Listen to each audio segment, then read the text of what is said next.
Have you ever wondered how a 500-ton metal bird can soar through the sky, seemingly defying gravity? Or how that simple paper plane you folded as a kid could glide so effortlessly? It's a question that has captivated us for centuries. What I wish I knew at age 8 as I carefully creased the wings of my own paper creations is that the answer isn't magic. Instead of just folding the wings flat, I was unknowingly sculpting a tiny airfoil, a shape designed to harness the invisible forces of the air. These forces, lift and drag, are the heroes of our story. They are not some mystical concepts. They're physics with style, a beautiful, elegant dance between an object and the fluid it moves through. To truly understand flight, we need to understand this dance.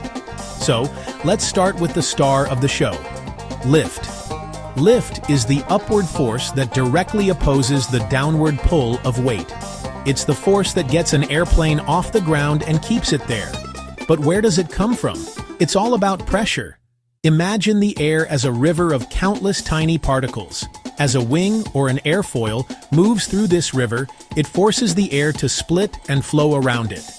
Because of the curved shape of the top of the wing, the air flowing over it has a longer path to travel, in roughly the same amount of time as the air flowing under it. To cover this longer distance, the air on top must speed up. This is where a brilliant scientist named Daniel Bernoulli comes in. His principle tells us that as the speed of a fluid increases, its pressure decreases. So, we have faster-moving, lower-pressure air above the wing and slower-moving, higher-pressure air below it. This pressure difference creates a net upward force. The high pressure underneath is constantly pushing up more than the low pressure on top is pushing down. This pressure difference does the heavy lifting. It's like millions of tiny hands pushing the wing towards the sky. Now, there's a common myth you might have heard, the equal transit time theory, which says the air particles must meet up at the back edge of the wing at the same time. It's a neat idea, but it's not quite right. In reality, the air on top moves so much faster that it arrives at the trailing edge long before the air from the bottom. But Bernoulli's principle still holds true. Faster air means lower pressure. But that's only half the story. Let's bring in another giant of physics, Isaac Newton. His third law of motion states that for every action, there is an equal and opposite reaction. As the wing moves through the air, its shape and angle guide the airflow downwards. This is called downwash. The action is the wing pushing the air down. The reaction, the air pushes the wing up. So it's not Bernoulli versus Newton, it's both. They are two different but equally valid ways of describing the same phenomenon. One focuses on pressure, the other on momentum. Together, they give us the complete picture of lift. The shape of the wing is crucial, but so is its orientation. This brings us to the angle of attack, or AOA. This is simply the angle between the wing and the oncoming air. A pilot can increase the angle of attack to generate more lift, which is essential for takeoff and landing. By tilting the wing up into the wind, you deflect more air downwards, increasing the Newtonian reaction, and you also increase the pressure difference, boosting the Bernoulli effect. More angle, more lift. But there's a limit.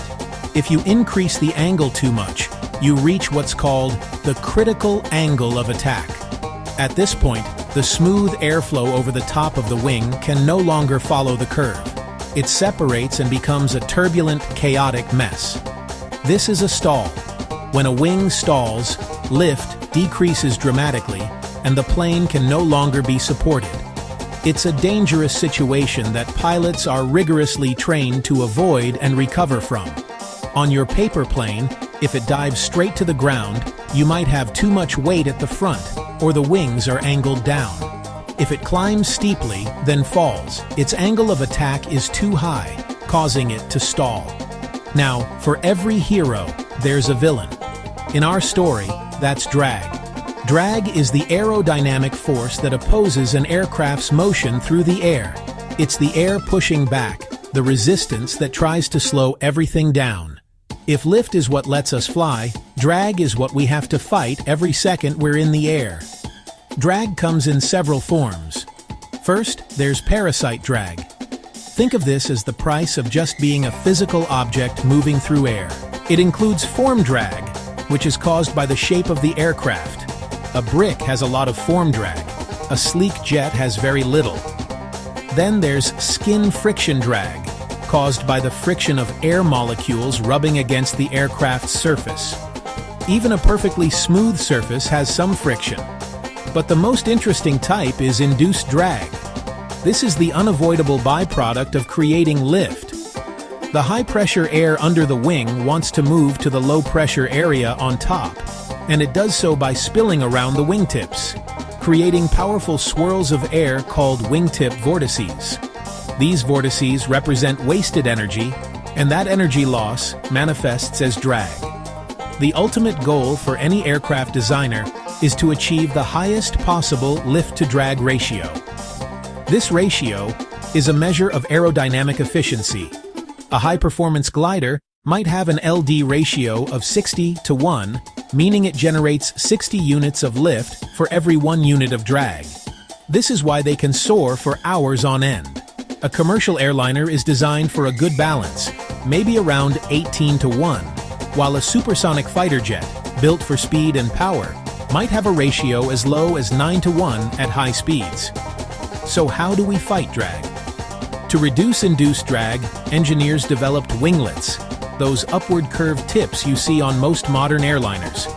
They disrupt the formation of those energy-sapping wingtip vortices, improving efficiency and saving fuel. To combat parasite drag, every surface is made as smooth and streamlined as possible. Smooth, narrow bodies reduce drag. This principle of streamlining is seen everywhere in nature and engineering, from the shape of a dolphin to the design of a high-speed train. The shape of the wing itself, its airfoil, is meticulously sculpted for its specific job. A cargo plane that needs to generate huge amounts of lift at low speeds will have a thick, highly cambered or curved wing.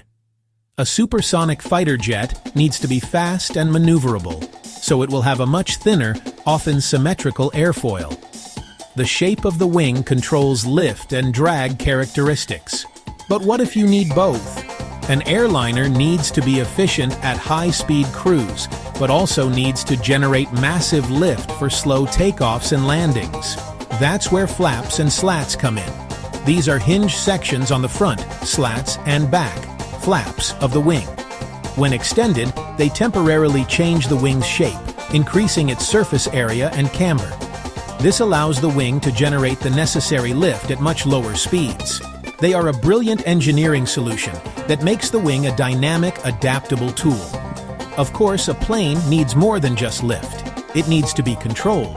This is the job of the control surfaces.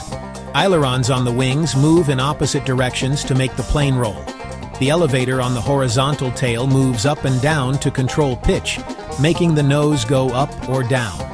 And the rudder on the vertical tail moves left and right to control yaw, the side-to-side motion of the nose.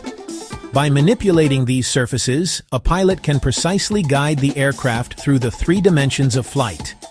On a paper plane, you do the same thing on a much simpler scale. You tweak the nose weight, you bend the back edges of the wings up or down, you adjust the tail fins. Each tiny fold is an adjustment to the balance between lift, drag, weight, and thrust. You are the pilot and the engineer, all at once. On a real jet, this process is infinitely more complex. Teams of engineers spend years using powerful computers and wind tunnels to sculpt every single component. They design the wings for maximum efficiency, the engines to provide the necessary thrust to overcome drag, and the flaps and control systems to provide safe handling in all phases of flight. Their goal is always the same: to maximize lift and minimize drag. It is this relentless optimization, this mastery of the invisible forces, that allows that tiny idea of gliding, the one you explored with a piece of paper, to become a 600-mile-per-hour reality, carrying hundreds of people across continents. From a folded piece of paper to a marvel of modern engineering, the principles remain the same. It's all about shape, angle, and speed, a delicate balance of forces governed by the fundamental laws of physics. Science applies the same rules, just on a wildly different scale. And understanding that is the first step to truly appreciating the wonder of flight.